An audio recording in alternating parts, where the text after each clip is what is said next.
L'obiettivo è tornare come prima e più di prima. Comincia un lavoro che è stato di fatto già improntato e che costituisce una grandissima sfida. Le prime parole del governatore Luca Zaia come commissario delegato per il maltempo. L'ufficialità arriva con la firma dell'ordinanza da parte del capo dipartimento Protezione Civile Nazionale, Angelo Borrelli. Da Roma 26 pagine fitte di misure, deroghe e semplificazioni. Una sfida cruciale. In passato, continua Zaia, sono stato commissario per l'alluvione del 2010. Questa di oggi però è la situazione più complicata che mi sia mai capitato di affrontare. A breve lo stesso Zaia procederà alla nomina dei vicecommissari e dei soggetti attuatori. Nel frattempo l'ordinanza arriva ai sindaci e ai tecnici del Veneto flagellato che a Longarone si ritrovano per fare il punto della situazione.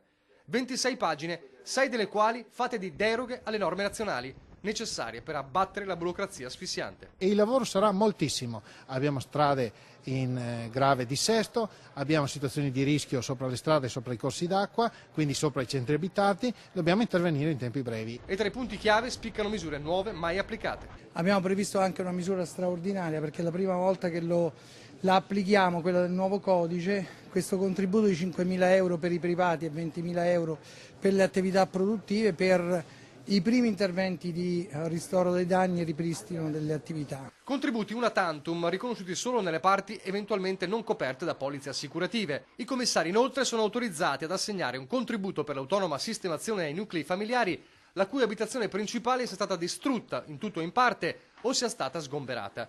Il contributo può variare da un minimo di 400 euro mensili a un massimo di 900. È possibile inoltre erogare altri 200 euro mensili per ogni componente della famiglia di età superiore ai 65 anni o disabile con invalidità non inferiore al 67%. E ancora, l'ordinanza prevede la possibilità di chiedere la sospensione delle rate dei mutui. Poi la partita cruciale degli alberi. Il legname rimosso potrà essere stoccato in apposite aree di deposito e per la rimozione in zone urbanizzate i commissari sono autorizzati anche a cedere il materiale ai soggetti che realizzano gli interventi come compensazione del lavoro. Inoltre potranno cedere a prezzo da stabilire il legname utilizzabile a fini commerciali o industriali.